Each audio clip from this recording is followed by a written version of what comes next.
Did you know that when you stand on the bridge and the enemy Fade Thrower sees on you, you can jump off it, wing all the way around and get back on the bridge safely? Is it useful? Definitely not, but this is one of the 50 Valorant mechanics of this video. Some of these mechanics might be a bit useless, like this last one, but some of them are also very useful. Like this Astra mechanic on Lotus. When Lotus first got released, you could place your star on top of the ramp and boost yourself up, but this sadly got fixed. Nah, sad Astra. Luckily, here's another method that not a lot of people know about. Instead of placing your star on top of the ramp, place your star on the ground next to the ramp. By doing this, you can easily boost yourself up, so you might be able to fake the enemies out like this. Next mechanic, imagine you're playing a competitive game and then suddenly, oh no, your teammate goes AFK. This must be one of the most annoying things that can happen to you in Valorant. But what happens if you accidentally drop a gun or even the spike to a teammate that's DC'd? For the answer, take a look at this clip.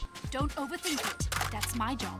But you can't pick up a gun if you're DC. My mindset over here, it was the last round, so why not drop a gun to Jett in case he comes back? But apparently she won't be able to pick up any guns. Now let's go to Bind for a cool mechanic about deadlock. Imagine you want to rotate through the teleporter from A to B, but you don't want enemies following you. A thing you could do is throw your barrier behind you so the enemies will have a harder time following you. However, when you do this, you have to keep one thing in mind, and that's that the teleporter door will be able to break your barrier. And that's not very good, of course, because the enemies just will be able to walk past it. So if you ever come in this situation, make sure to place your barrier a bit in front of the teleporter door. This way the two outer edges will not go inside the teleporter, and it will make a small trap for the enemies. And while we're talking about the deadlock barrier, here's a very interesting thing that I never knew about, but apparently the deadlock barrier does not break down your fall. When you jump on this ability, you will take the full fall damage, so not recommended. But this brought up a question: what abilities in the game do stop you from taking fall damage? And here's the answer. First, the Killjoy Sentry Gun. This will prevent you from taking damage. The ISO Shield, yup, and it doesn't even break, very nice. The Jett Floaty passive ability, obviously. The Ray Satchel, as long as you don't use it too high in the sky. And of course, the Sage Wall. You basically make the ground higher with that one. But this story doesn't end here, because there was another surprise during this experiment. I was almost certain that the Sova ultimate would also prevent you from taking fall damage, but even though you elevate a little bit in the sky when you use it, you will still take the full damage. Not very good, Sova. But a big tip to make it easy for yourself over there on Haven: simply just jump on the boxes on the left, then you don't take fall damage at all, way easier. And the last thing about fall damage, when you play Omen and you use your ultimate mid-air, you will take fall damage twice, so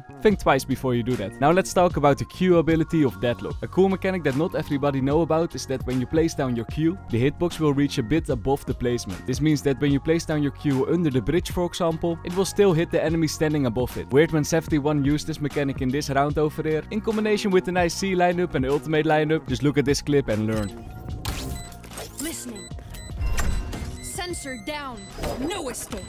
Pull them to their grave. Reeling. And that's how Weirdman got an easy round. Shout out to all the Deadlock mains out there. I think this agent is underrated. And about Deadlock, did you know that on Abyss there are a lot of spots where you could throw your barrier off the map to create a small spot where you or your teammates can stand on to clutch the round. This is a mechanic that probably will get fixed very soon, but until then, if you stand against this line over here, aim at that part of the flying rock, then throw your barrier, and look at that, you can stand next to the teddy bear, wait till the enemies are defusing the spike, and then use your ultimate. Easy win for you. Now let's stay on Abyss for this cool neon mechanic. If you run onto the cliff from side to B main, you are able to dash over the gap. A nice mechanic if you want to go for a quick peek. However, I would not recommend to do it all the way around, because then you will end at the bottom of the pit. And about the sledge, another thing that can fly over it is the Fade Crawler. You don't need to jump with this thing, you can just fly easy peasy. So good luck with scaring the enemies. When you hop into a custom game, plant the spike and then put auto respawn on and vulnerability off, you will die a lot of times when the spike goes off. You will almost crash the game.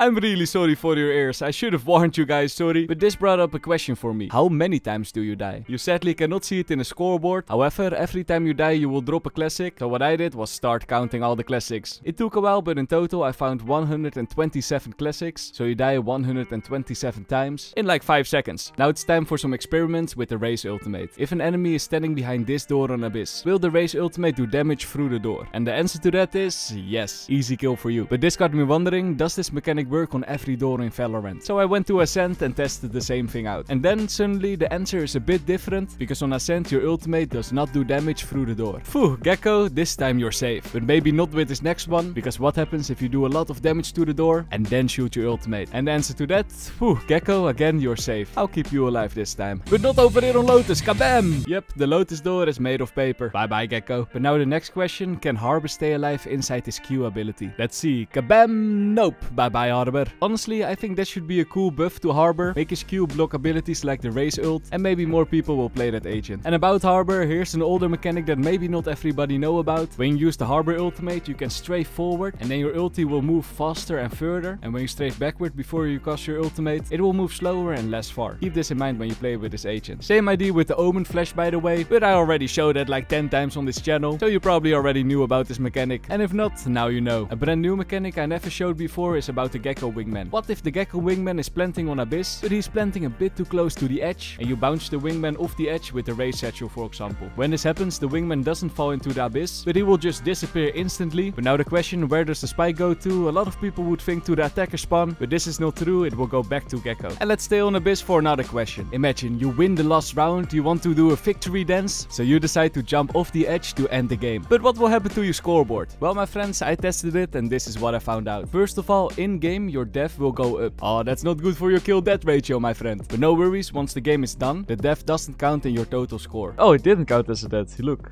it went to 13 and now it's suddenly 12. So this means that if you win a game or lose a game, you can freely jump off the cliff without messing up your kill death ratio. Now take a look at this jump on Sunset. Looks like an easy way to get a head glitch spot, right? Well, my friends, I had two questions. First of all, is this still in the game? And the answer to that is yes, it is still in the game. But the second question, how hard is this jump? And the answer to that, extremely hard. I would probably rate it a 9.5 out of 10 on how hard it can be. So if you want to, you can practice this glitch jump before it gets fixed, but it will probably take you a very long time to master. Now let's talk about Yoru, because there's a Yoru mechanic that a lot of people are getting wrong. At some point you probably came into a situation where the enemy Yoru used his ultimate, and you saw some blue lines at the side of your screen. What a lot of people are getting wrong is that they think that this means that Yoru is close to you. But this, my friends, is not true. If you notice the blue things on your screen, it doesn't mean that Yoru is close, but it means that you are in the line of sight of Yoru. In simple words, Yoru is able to see you. And the distance doesn't have impact on this. Just look at the clip in the background. Kutabateru was flying all the way out on Ascent. Yoru was standing very far away, but the blue line still appeared. Now it's time for a cool Lotus Door mechanic. Imagine, I place all the abilities down of Killjoy. What abilities will survive and what abilities will die from the door? The answer actually surprised me. I thought that the door would destroy everything, but apparently your alarm bot and your sentry will survive the door. Could be useful information if you want to place your alarm bot very close. And because this information was surprising to me, I did some more tests and I found out that this door basically destroys every ability in Valorant, like the Deadlock Barrier and even the Trap and Teleporter of Chamber. So I have no idea why the KJ alarm bot and the sentry both survives. Very unique abilities, my friends. Now one about the KO ultimate. If your teammate KO dies on a dangerous spot, you can use an Astra Star to get him to a safe spot and then revive him. A situational but very useful mechanic to know. This is, by the way, not the only way to move a KO body. The OG viewers might remember it, but you can also move the body with the Raze satchel. This is one of those niche mechanics that not a lot of people know about, but like you see in this clip, when the situation comes, it's better for you to know this mechanic. Welcome.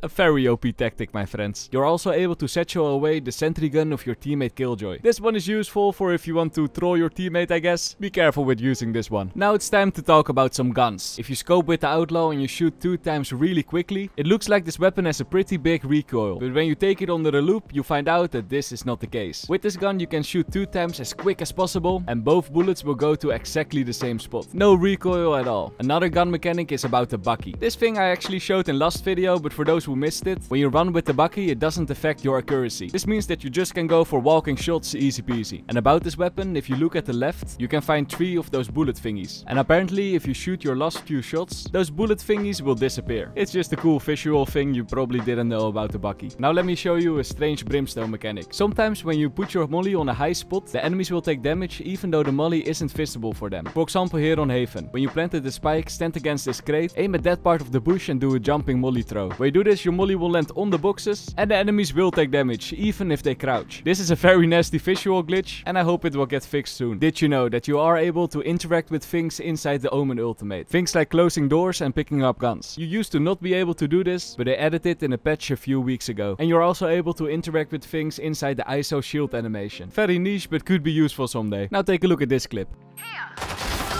What the heck?